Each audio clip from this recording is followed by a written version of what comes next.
धर्मजनागम जन्मजनाभ्यो नमः। ओम ह्रीं अरहंत सिद्धाचार्य उपाध्याय सर्वसाधु जन धर्मजनागम जन्मजनाभ्यो नमः। ओम ह्रीं अरहंत सिद्धाचार्य उपाध्याय सर्वसाधु जन धर्मजनागम जन्मजनाभ्यो नमः। ओम ह्रीं अरहंत सिद्धाचार्य उपाध्याय सर्वसाधु जन धर्मजनागम जन्मजनाभ्यो नमः। ओम ह्रीं अरहंत सिद्धाचार्य उपाध्याय सर्वसाधु जन धर्मजनागम जन्मजनाभ्यो नमः। और ये जयमाला और सभी खड़े हो जाएंगे अपने अपने स्थान पर, भक्ति के साथ में जयमाला करते हैं।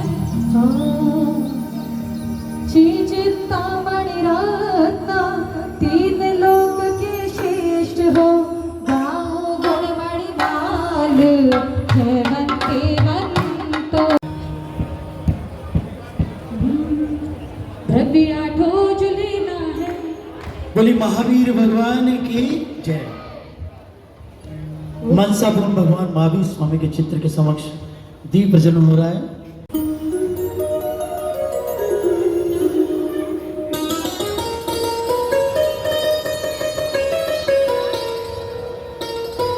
पुष्प वर्षा योग कमेटी के अध्यक्ष मंत्री महोदय और अभिन भक्ति के जो भी लोग संयोजक महोदय, हमारे कार्याध्यक्ष सभी आ जाएं और इनका सम्मान करेंगे। आ जाएं नीचे। और महिलाओं में से हमारे जो सोदरमिंद परिवार की इंद्राणी महोदय आ जाएंगे और जो आगे के चार इंद्राणियाँ आगे की वो भी आ जाएं इनका सम्मान करने के लिए। शीघ्रता से आ जाए।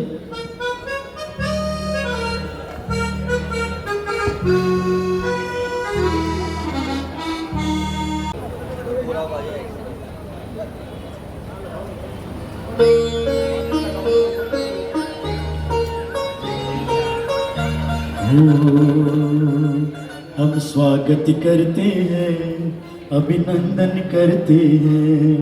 हम स्वागत करते हैं, अभिनंदन करते हैं। हम स्वागत करते हैं, अभिनंदन करते हैं। हम स्वागत करते हैं, अभिनंदन करते हैं। हम स्वागत करते हैं। क्योंकि परसों से पर्युषण पर्व है और आज आपके पर्युषण पर्व के पहले प्रदूषण हटाने का दिन आ गया है। क्या हटाने का दिन आ गया है? प्रदूषण।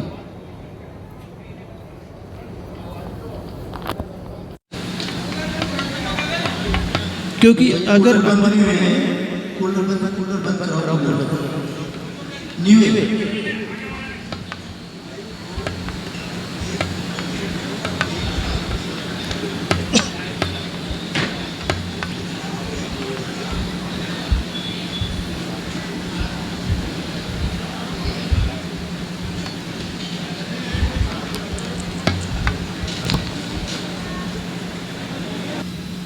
क्या बोल रहा था? क्या हटाना है? प्रदूषण। और प्रदूषण एक तरीका नहीं होता है।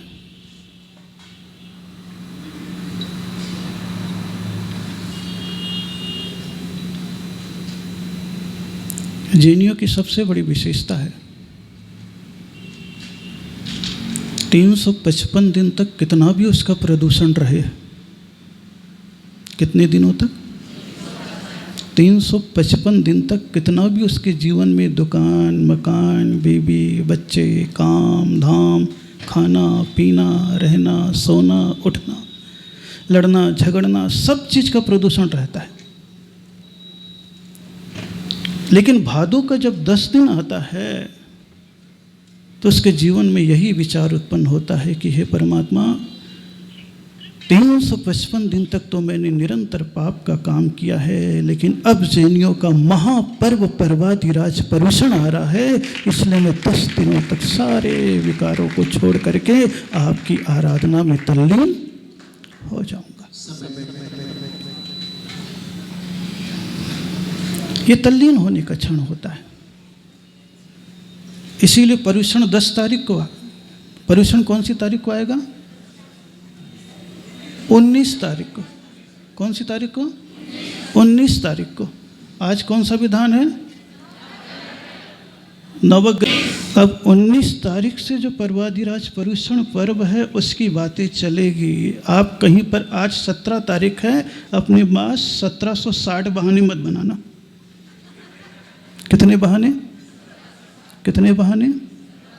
1760 बहाने नहीं बनाने, क्योंकि आज यहाँ पर युवा शांतिनाथ युवा मंडल के द्वारा विधान हो रहा है। किन के द्वारा हो रहा है? क्या खाली मंडली वाले ताली बजाएंगे, दूसरे वाले नहीं बजाए? ये भगवान, बड़ा मुश्किल है यहाँ पर समझाना, बहुत मुश्किल है।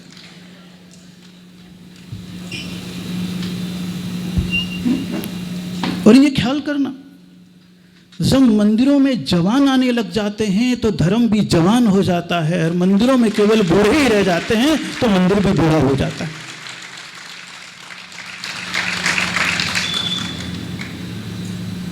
मंदिरों को बूढ़ा नहीं करना है, मंदिरों को क्या करना है? जवान करना है। और ख्याल करना, जवान कभी बूढ़ा नहीं होता, जवान कभी बूढ़ा नहीं होता। अगर सेना में भर्ती जवान है, 60 साल का भी हो जाएगा तो भी आप क्या कहोगे? जवान ही कहोगे, कभी उसे बूढ़ा कहने वाले नहीं हो। और साधु जवान भी हो तो भी वो बूढ़ा कहलाता है। आप क्या कहते हो? साधु बाबा। हम कभी जवान नहीं हो सकते और जवान कभी बूढ़ा नहीं हो सकता। इसीलिए जवान के पास जोश होता है और बूढ़े के पास होश होता है।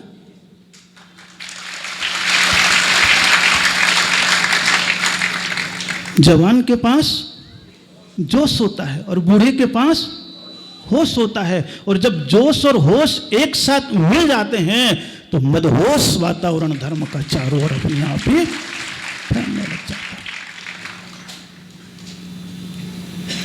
इसीलिए यहां पर कहा जा रहा, पर्वाधिराज पर्युषण पर्व आ रहा है। पर्युषण पर्व ख्याल करना। अब जैनी आपको होना, ये मत सोच लो कि आज बैठ गए हो आप, ये मत सोचना। अगर ये सोच लिया तो फिर तो मामला 1760 बहाने का है। कौन सा है? और 1760 बहाना हुआ तो काम 19 होगा, 21 नहीं। क्या समझ में आई? काम 19 होगा, 21 नहीं। इसमें कितने लोग ऐसे बैठे हैं जो इस पंडाल में पहली बार विधान में बैठे हैं? हाथ खड़े कर दीजिए, डरने की कोई आवश्यकता नहीं। पहली बार वाले हाथ खड़े कर दीजिए। यूं पहली बार। बहुत अच्छा, बहुत कम लोग हैं जो पहली बार बैठे। बाकी जो पहले बैठ चुके हैं वो कितने हैं? इतने बैठ चुके हैं। चलिए, अच्छी बात है। यानी अभी बाहर के लोग, नए लोग कम निकले। कौन लोग कम निकले? नए लोग कम निकले। अभी पुराने हैं और नए 25-50। अच्छी बात है। प्रगति का क्षण हमेशा, वृक्ष जो होता है जितना आगे बढ़ता चला जाता है उतने उसमें फल लगना प्रारंभ हो जाते हैं। उसी प्रकार श्रावक जितना धर्म से, समाज से, परमात्मा से, पूजा से, सत्संग से जुड़ता चला जाता है उतना ही उसके जीवन में पुण्य का फल लगना प्रारंभ हो जाता है। इसीलिए जैनत्व का लक्षण प्रकट करना है। नवग्रह, नवग्रह का विधान तो केवल ग्रह की बाधा के निवारण के लिए करते हैं।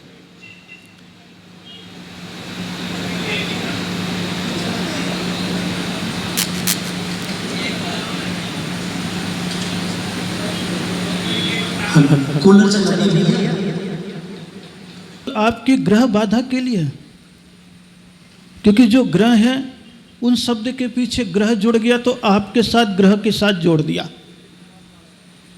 आपके ग्रह के बाधा के निवारण के लिए वो ग्रह बाधक बना दिया। किसको बाधक बना दिया? उस ग्रह को बाधक बना दिया। जबकि वह ग्रह आसमान में है और आप जमीन में हो। वो तो चारों ओर चक्कर लगा रहा है, लेकिन आपके भीतर का कर्म ऐसा है। क्या चीज है? कर्म ऐसा है। ग्रह कर्म दोष अवसान करो। कौन सा दोष? उस ग्रह का दोष नहीं। जिस ग्रह में आप रहते हो उसमें बहुत सारे दोष पैदा होते हैं। क्या पैदा होते हैं? बहुत सारे दोष पैदा होते हैं। शनि, रवि, सोम, मंगल, बुध, गुरु, शुक्र, शनि, राहु, केतु, ये तो अपने हैं। विज्ञान में चले जाओगे उतनी नेपच्यून, प्लूटो और अनेक प्रकार के ग्रह बना दिए हैं। वो ग्रह ज्यादा बलवान नहीं है। अगर हमारे कर्म दोष बलवान हैं तो उसका परिणाम हमारे जीवन में आ जाता है। लेकिन फिर भी कुछ विचारकों ने, कुछ चिंतकों ने 24 तीर्थंकर में से 9 तीर्थंकर ऐसे निकाल लिए जिनके दशांश, अक्षांश, जन्मांश, गर्भांश, तपांश, जन्मांश, ज्ञानांश स्वीकारते हैं। बोले बीमारी तो कर्मोदय से हुआ है, लेकिन औषध भी बीमारी के निवारण में कारण है। उसी प्रकार बोले ग्रह दोष तो तुम्हारे समाज में जीवन से पैदा हुआ है, कर्म से पैदा हुआ है, लेकिन कहीं कहीं पर आसमान में विचरण करने वाले सूर्य चंद्रमा भी हैं, तो तुम्हारे जन्मांश और अक्षांश के कारण से कोई ना कोई प्रभाव तुम्हारे जीवन में दिखा देते हैं, और अच्छी श्रृंखला भी दे देते हैं और बुरी भी दे देते हैं। इसलिए रक्षाबंधन की जब आपने कथा सुनी होगी तो उसमें आया कि मुनिराज तपस्या कर रहे हैं तो श्रवण नक्षत्र कंपायमान हुआ। कौन सा नक्षत्र कंपायमान हुआ? श्रवण नक्षत्र कंपायमान हुआ। और उस नक्षत्र के कंपायमान होते हुए देख करके वो बताने लग गए कि कहीं न कहीं पर मुनिराज के ऊपर उपसर्ग हो रहा है। यानी नक्षत्र को देख करके उपसर्ग का वर्णन किया, यानी कहीं न कहीं नक्षत्रों का प्रभाव और उसकी वस्तु स्थिति आपको सांसारिक जीवन में व्यवधान उत्पन्न करके एक परमात्मा की ओर आकर्षित करने का कारण बन जाते। अन्य धर्मावलंबियों के पास आप जाओगे तो अन्य धर्मावलंबियों के पास आपको अन्य देवी देवता मिल जाएंगे, लेकिन जैन दर्शन में अगर आप आ जाते हो तो बाहर के सारे प्रपंचों से मुक्त करा करके आपको कहां पर बुला लिया गया है? जिनेंद्र भगवान के पास। किसके पास? जिनेंद्र भगवान के पास।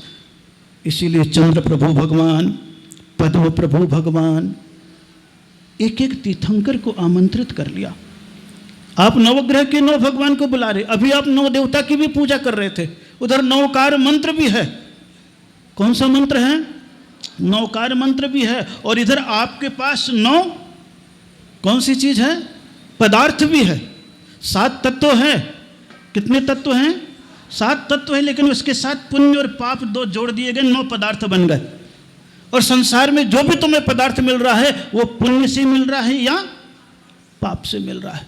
7 तत्वों पर श्रद्धा है तो पुण्य का विस्तार हो जाएगा, और 7 तत्वों पर श्रद्धा नहीं है तो समान रूप से तुम्हारा जीवन पाप में तो व्यतीत, बोले काट रहे हैं। 9 के साथ ही संबंध बनाया है। किसके साथ? 9 के साथ ही संबंध बनाया है। यद्यपि 27 नक्षत्र हैं। कितने नक्षत्र हैं? 27 नक्षत्र हैं। लेकिन सारी चीजों को आप देखने की चेष्टा करेंगे तो आपको महसूस होने लग जाएगा।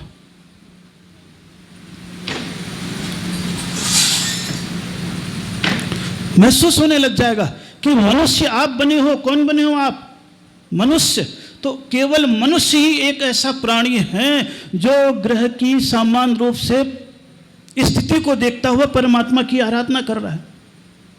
आप इसलिए आप महसूस करोगे, इंसान को देखोगे आप तो संसार में जितने भी प्राणी हैं,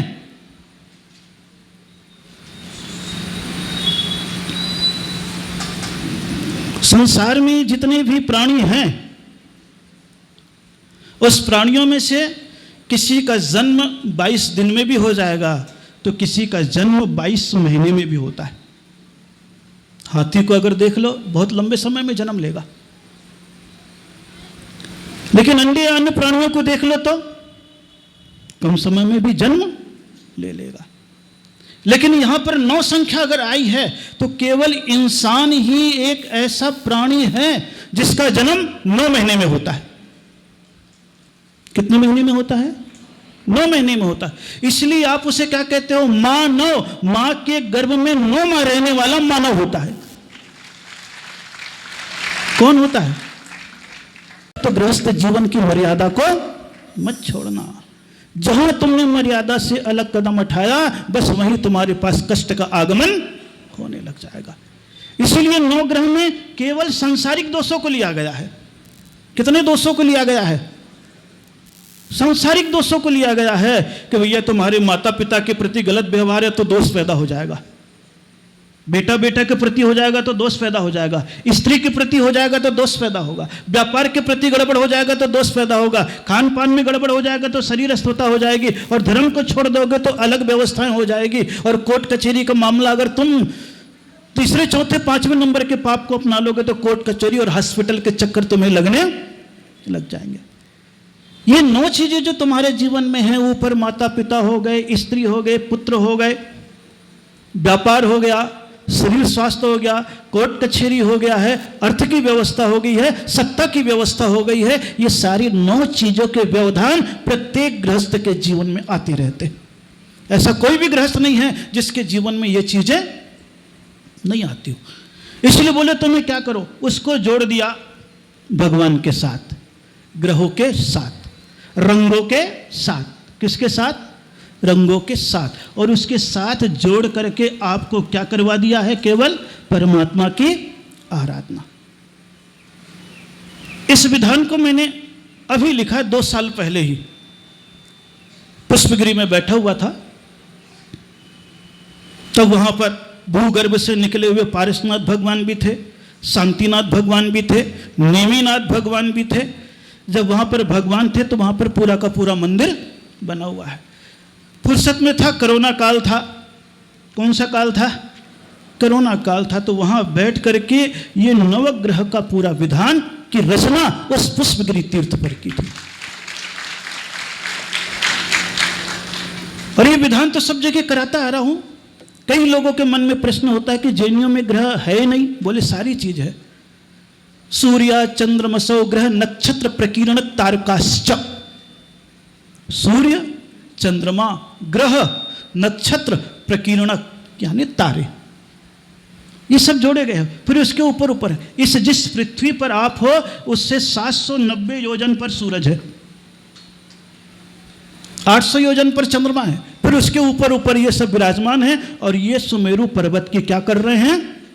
परिक्रमा लगा रहे हैं।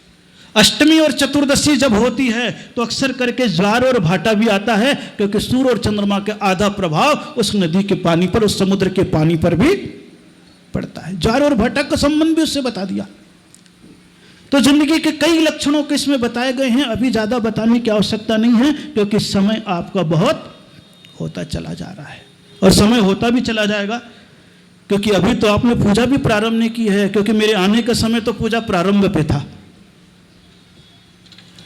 किस पे था? पूजा प्रारंभ पे था। लेकिन फिर भी आप यहाँ पर आए हैं, बड़े आनंद के साथ आए हैं। तो आनंद के साथ आए हैं तो आपको एक भाव भूमिका लेकर के चलनी है। हे प्रभु, ग्रह दोष का निवारण करने के लिए पूजा माध्यम है, तो पूजा भगवान की भी हो रही है, तो पूजा अपने दुर्गुणों को निकालने के लिए भी होगी। और वो दुर्गुणों को निकालने के लिए कब से होगी? पर्युषण पर्व से। कब से होगी? क्योंकि वो 10 दिन तक एक एक कषायों का निवारण है। क्रोध, मान, माया, लोभ। किसका निवारण है? क्रोध, मान, माया, लोभ। उसके उपरांत कौन सा है? झूठ, असंयम, इच्छाओं का नाश, विकारों का त्याग, परिग्रह का विसर्जन और ब्रह्मचर्य का पालन। ये 10 दिन है। इसलिए जितने यहां पर बैठे हुए हो, सोच करके रखना, प्रभु मैं अपने दुर्भाग्य से जैन कुल में, अपने सौभाग्य से जैन कुल में तो पैदा हो गया, लेकिन मेरा ऐसा दुर्भाग्य रहा कि जैनत्व का लक्षण साल भर तक पालन नहीं कर सका। क्या रहा हमारा? दुर्भाग्य। और जिनका सौभाग्य रहा, जैन कुल में पैदा होने के उपरांत भी सदैव परमात्मा के पास आते, सत्संग करते, वो सदैया जैनी हो जाते। कौन से जैनी? कौन से जैनी? सदैया। कौन से जैनी? सदैया जैनी। सदैया जैनी का मतलब क्या होता है? जो सदा बाहर होता है और सदैव परमात्मा के मंदिर में आता है, सत्संग में आता है, धर्म का लाभ, वो कौन सा जैनी है? सदैया जैनी होता है। दूसरे नंबर पर कौन सा जैनी होता है? लड़ैया जैनी होता है। कौन सा जैनी होता है?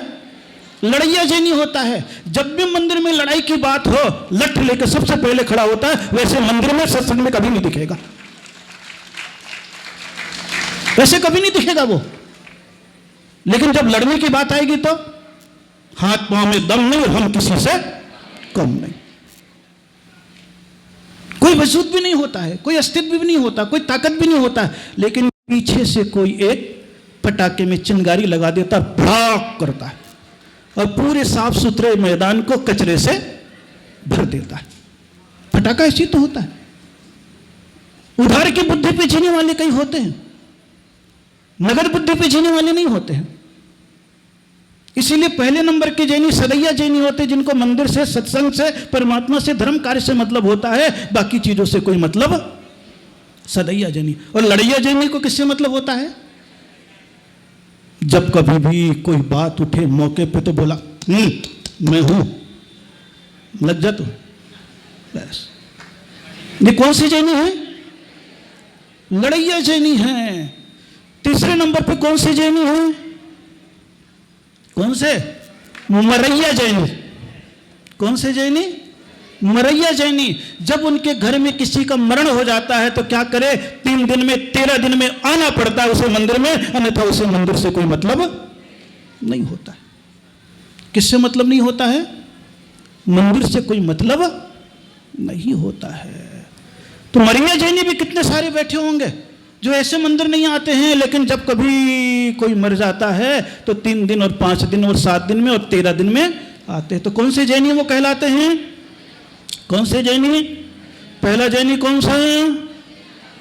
दूसरा जैनी लड़ैया, तीसरा जैनी मरैया, चौथा जैनी कौन सा होता है? हैं? भदैया जैनी होता है। कौन सा जैनी होता है? भदैया जैनी होता है। जब भादों का महीना आता है, उसमें विलक्षण आता है, तो वो धर्म करने के लिए तैयार हो जाता है। कौन सा जैनी? भदैया जैनी। और कितने हो गए? कौन कौन से?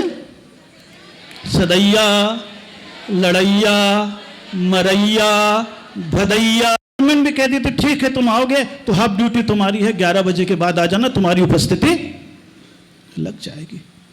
बैंकों में हो या सर्विस में हो या टीचिंग लाइन पे हो तो सब जगह। और जैनी कितने होंगे? मुश्किल से 500, 1000 सर्विस में। उनको भी लगता था कि हर जगह 1-1, 2-2, 4-4 जैनी है, चलो थोड़ी देर के लिए छुट्टी देके काम कर लो, कर लेते थे। आज आपके लिए भी वही एक समय है। ये तो केवल मेरे लिए बहाना मिल गया। कौन सा बहाना मिल गया? नवग्रह मंडल विधान। और वो भी जब युवा समिति कह रही थी कि महाराज करा दो 10 को करा दो, मैंने कहा 10 के बाद तो बस हो जाएगी। तुम्हें करना हो तो कब करो? कब करो? 17 तारीख को संडे आ रहा है। क्या आ रहा है? संत डे आ गया। कौन सा डे आ गया? संत डे आ गया। कल कौन सा डे आएगा? मंडे। आपके मन का दिन है कल। कौन सा दिन है? संडे के बाद क्या आएगा? मंडे। उसके बाद क्या आएगा? अब ट्यूसडे से यूजडे आ जाएगा आपका। कौन से डे से क्या आ जाएगा? ट्यूसडे से यूजडे आ जाएगा। अब आप इसका किसमें यूज करते हो, आपके ऊपर निर्भर करेगा। अभी तो केवल नवग्रह के भगवान जो 9 हैं उनकी आराधना करने के लिए आ गए हैं, तो अभी तो स्थापना के लिए खड़े हुए हैं। आप खड़े तो हो गए, मैं सोचा ये खड़े हो गए भागेंगे, लेकिन फिर बैठ गए। मेरे को लगा हाँ बैठ सकते। क्या समझ में आई? भागने के लिए खड़े होना पड़ता है और रुकने के लिए बैठना पड़ता है। यह मानसिक भूमिका, अपने भीतर त्याग की भावनाएं। अवसर मिला हुआ है। क्या मिला हुआ है आपको? अवसर मिला है कि एकदम निकट पर्वाधिराज पर्यूषण पर्व है। तो जितने भी यहां बैठे हुए हैं या जितने भी घरों में हैं, अभी तो मैं ज्यादा लोगों को बोल नहीं सकता क्योंकि केवल 8 में ही हूं। कितने में हूं? 8 में हूं। तो जो 8 वाले हैं उनसे कह रहा हूं, बाकी तो उनके भाव जग जाएंगे, सुन करके तो आ जाएंगे। वो अगर पूरे के पूरे तैयार होते हैं तो अपने मन में सोचो, वर्षों बाद कभी उपवास करने का मौका मिलेगा। एक बार करके तो 1 से प्रारंभ करो, हो जाए ठीक नहीं हो, कोई बंधन नहीं।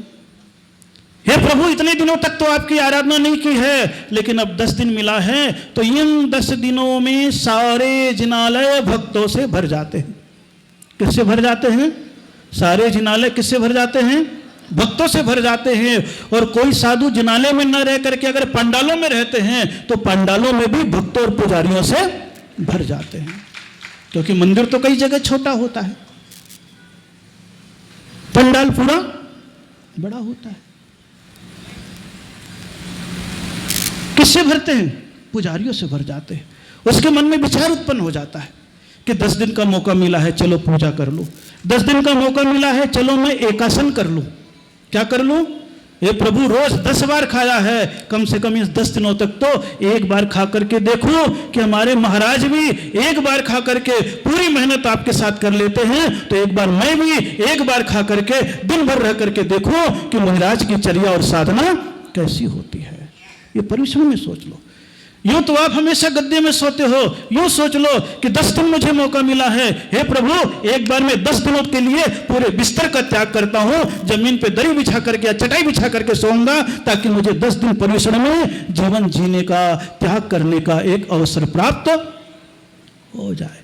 सोच करके बैठो कि हे महाराज, आप तो 4 महीने में, 2 महीने में, 3 महीने में एक बार केश लॉन्च करते हो, और मैं तो रोज ठीक ठाक दिखने के लिए शेव करा लेता हूं। 10 दिन तक मैं दाढ़ी मूछ नहीं बनाऊंगा, बाल नहीं बनाऊंगा, ताकि 10 दिन तक तो उसकी हिंसा का त्याग हो जाएगा। 10 दिन तक के लिए आप सोच लो कि हे प्रभु हम वैसे कुछ भी नहीं करते हैं, लेकिन 10 दिन का अवसर आया है तो हम ये सब तो नहीं बनाएंगे, नहाने में साबुन का भी प्रयोग नहीं करेंगे, 1 बाल्टी या 2 बाल्टी का प्रयोग नहाने में करेंगे। और हे प्रभु 10 दिन मुझे मौका मिला है, 2 बाल्टी पानी नहाने में मैं खर्च करता हूं, तो उस 2 बाल्टी पानी का पाप कम करने के लिए 1 कलश आपके मस्तक पर कलश डालूंगा, ताकि मेरे नहाने का पाप 1 कलश डालने से समाप्त होने लग जाए। ये विचार आपको पैदा करना पड़ेगा। आप अपने आप में सोच लो हम एक आसन नहीं कर सकते हैं, तो चलो 2 बार ही मुंह जूठा करेंगे, 3 बार ही मुंह जूठा करेंगे। अपने मन में सोच लो। रोज माला फेर रहे हो, सोच लो रोज 11 माला फेरेंगे, 50 माला फेरेंगे, 1.25 लाख जाप आपके 10 दिनों में हो जाएगी। नियम ले लो, रोज 36 प्रकार के कपड़े बदलते हैं, 10 दिनों तक हम 12 वस्त्र से ज्यादा प्रयोग नहीं करेंगे। आप 12 का 24 भी कर लो। और अगर कहीं 2 ही वस्त्र में और 5 ही वस्त्र में निकालते हो, तो वो भी आपका त्याग है कि वही 2 ड्रेस में ब्रह्मचारी जीते, वही आपके जीवन में त्याग हो जाएगा। हे प्रभु 10 दिन तक ही मुझे मौका मिला है, इसलिए 10 दिन के मौके से मैं चूकने वाला नहीं हूं। मुझे अवसर मिला है कि 36 घंटे इधर उधर जाता रहता हूं, 24 घंटे इधर उधर घूमता रहता हूं, 10 घंटे इधर उधर रहता हूं, कम से कम मैं इस पर्युषण पर्व में 5 घंटे का समय धर्म के लिए दूंगा। 3 घंटे आपके पूजा में बीत जाते हैं, 1 घंटे आपके माला सामयिक में और अभिषेक आरती में अपने आप ही बीतने लगेगा। संकल्प करके तो देखो एक बार। ये छोटे छोटे नियम है, कोई बड़े नहीं, क्योंकि मैं यहां पर कोई श्रावक संस्कार शिविर नहीं लगा रहा हूं। केवल वही जो रूटीन का आपका चलता है वही पूजा और पाठ है। आपको तो केवल घर से आना है और परमात्मा की आराधना करनी है। और युवा मंडली ने आज कराई है, इसलिए बात कर रहा हूं, क्योंकि बुजुर्ग तो रोज 50, 60, 100 दिखते ही हैं मुझे। कितने दिखते हैं? उस हाल में वही दिखते ही रहते हैं रोज। और वो दिखते हैं जो सदैव करते हैं, वो सदैया जैनी है। कौन से जैनी है? महाराज रहे तो और न रहे तो उन्हें धर्म का लाभ लेना ही लेना है। पुण्य कमा करके आए थे और पुण्य कमा करके जाने की तैयारी सदैव करते रहते। वो सदैया जैनी तो है ही है। अब भदैया जैनी और छुटैया जैनी 2 को पकड़ना है। कौन कौन से जैनी को? भदैया जैनी और छुटैया जैनी। और मैं नहीं चाहता कि इन 10 दिनों में कोई मरिया जैनी आए। कौन सा जैनी आए? मैं नहीं चाहता, क्योंकि एक के किसी का कांड होगा तो 10 दिन का सूतक पातक आपको लगेगा, नुकसान तो मेरा ही होगा। इसलिए मरिया जैनी नहीं। वो कभी आया और उसके मन में विचार हो जाए। नहीं तो कई तो वही होते अनंत 14 को ही मंदिर आते हैं। कब आते हैं? अनंत 14 को ही आते हैं। सोचो आप।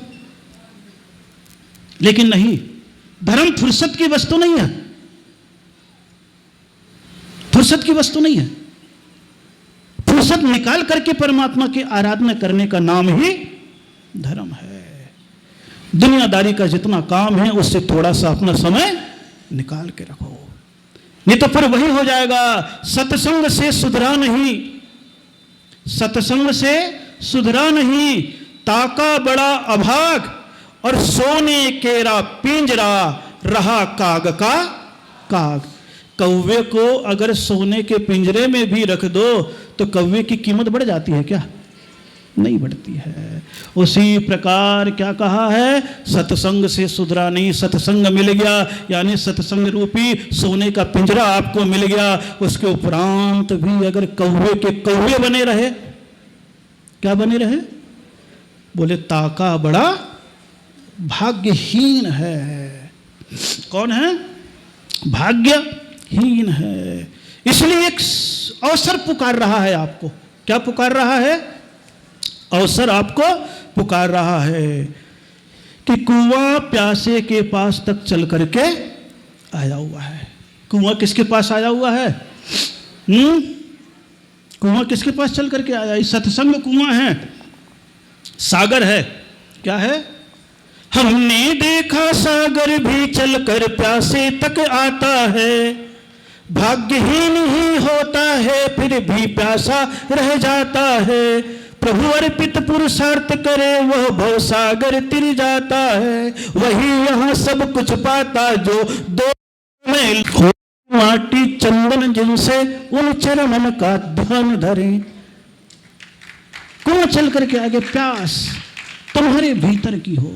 जितने हम नए बैठे हैं और जितने पुराने बैठे हैं, इन 12 दिन तक एकदम से सब चीजों को विराम दे करके देखो। क्या करके देखो? विराम दे करके देखो, फिर आपको लगेगा हाँ मैंने वास्तव में इस चौमासा को बताशा बनाया है, अपनी जिंदगी का तमाशा नहीं बनाया है। क्या बनाया? चौमासा को बताशा बनाया है। क्या बनाया है? बताशा। हम अगर धर्म से जुड़ते चले जाते हैं तो जिंदगी बताशा बन जाती है, और धर्म से दूर होते चले जाते हैं तो जिंदगी तमाशा बन जाती है। इसलिए आपके ऊपर निर्भर करता है कि हम जिंदगी को क्या बनाना चाहते हैं। इसलिए अपने अपने सोच लो। बहुत सारे लोग यहाँ पर बैठे हुए हैं और इसीलिए नवग्रह की आराधना करते हुए, आज परमात्मा की स्थापना करते हुए अपने आप को यहाँ पर कितने, कौन सा महीने तक? सितंबर महीना। कौन सा महीना? सितंबर। कौन सा महीना? सितंबर महीना तक अपने आप को यहां पर स्थापित कर लिया। कितने तारीख तक? कितने तारीख तक? 29 तारीख। कौन सी तारीख? और चौमासा भी कौन सा है? कौन सा है? कौन सा है? पर्यूषण की आखिरी तारीख भी कौन सी आ रही है? कौन सी आ रही है? अब आपका काम है, आप 19 हो या 29? क्या हो? 19 हो, या अगर 10 जुड़ गया तो पूरा 29 हो गया, और 10 घट गया तो क्या हो गया? कुछ शेष रहा नहीं। इसीलिए नवग्रह बिल्कुल परमात्मा की आराधना करते हुए माइंड वाश कर लो। दुनियादारी का काम तो सदैव चलता था, चलता है और चलता रहेगा। तुम करोगे तो भी चलेगा और नहीं करोगे तो भी चलेगा। लेकिन पुण्यवर्धन के काम में आइए। सौधर्मेंद्र जी आ गए हैं बड़े भावों के साथ। सजा तो नहीं मिली खड़े होने के, लेकिन ऐसी सजा सदैव पाना, भगवान के सामने खड़े रहने की सजा सदैव पाना। किसी अदालत में, किसी स्कूल में या किसी दूसरे के सामने खड़े होने की सजा कभी भी मत पाना। भगवान के सामने अगर खड़े होने की सजा मिली है तो समझ लेना अब तुम्हारा जीवन सज रहा है। क्या रहा है? सज रहा है। और किसी दूसरी जगह अगर खड़े हो तुम क्या करोगे? पांव के अंगूठे को जमीन कुरेदते रहोगे और हे भगवान कब यहां से पिंडा छूटे। सौभाग्य है, बहुत अच्छा। सौधर्मेंद्र जी यहाँ पर आ गए हैं, सारी चीज़ें भी चलनी है। लेकिन वैसे हमारा 9:27 हो गए हैं। कितने हो गए हैं? 9:27 हो गए। और मैं तो 8-10 भी आ गया था। मैं सोचा इन्हें फटाफट पूजा निपटा ली। बहुत सुंदरतम तरीके से युवा मंडली यहाँ पर आज विधान करा रही है, बहुत बृहद रूप से करा रही है, बहुत भावों के साथ लगे हुए थे। महाराज बस, महाराज बस। मैंने कहा ठीक है, तैयार हो जाओ, 17 तारीख को परमात्मा की आराधना। कल रोट तीज का भी ज़्यादा कोई विकल्प नहीं, कोई भी खाओगे तो 9 बजे 10 बजे के बाद ही खाओगे।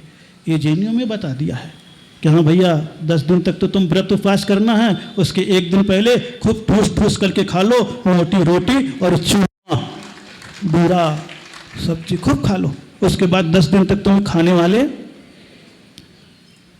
सोच करके रख लेना। परिश्रम में जितने नियम बताए 10 दिन तक पूरे बाजार का त्याग, बाजार में नहीं खाएंगे 10 दिनों तक के लिए। एक एक नियम, बहुत सारे नियम हैं, लेकिन अभी ज़्यादा क्योंकि इतना बता दिया, वो भी मैं आपको देख करके। किसको देख करके बताया? आपको देख करके कि आज सब लोग फिर से यहाँ पर बैठे हुए हैं, सारे के सारे लोग यहाँ पर आनंद के साथ बैठे हुए। चलिए तो सबसे पहले स्थापना करें। स्वधर्मेंद्र जी बाकी सब अपने अपने स्थान पर करें। आज मैं पहले पूजा करा लूँ, है ना, लगातार लेते जाइएगा। ओम ह्रीं श्री पद्म प्रभु चंद्र प्रभु वास्य पूज्य शांतिनाथ आदिनाथ पशुपतन मुनि सुब्रतनाथ नेमिनाथ पार्श्वनाथ नवग्रह ऋषि निवारक नवग्रह जिनेन्द्राय नमः अत्र अवतर सम्मोषटे आह्वाननम्। ओम ह्रीं श्री पद्म प्रभु चंद्र प्रभु वास्य पूज्य शांतिनाथ आदिनाथ पशुपतन मुनि सुब्रत नेमिनाथ पार्श्वनाथ नवग्रह ऋषि निवारक नव जिनेन्द्राय नमः अत्र तिष्ठ तिष्ठ ठ ठ स्थापनम्। हरीश निवारक नव जिनेन्द्राय नमः अत्र मम सन्निहितो भो भो वसत सन्निधिकरणं परिपुष्पांजलिं छिपे। चलिए। सिद्ध क्षेत्र की पावन भूमि से निर्मल जल ले आऊं, श्री जिनवर के चरण पूज कर।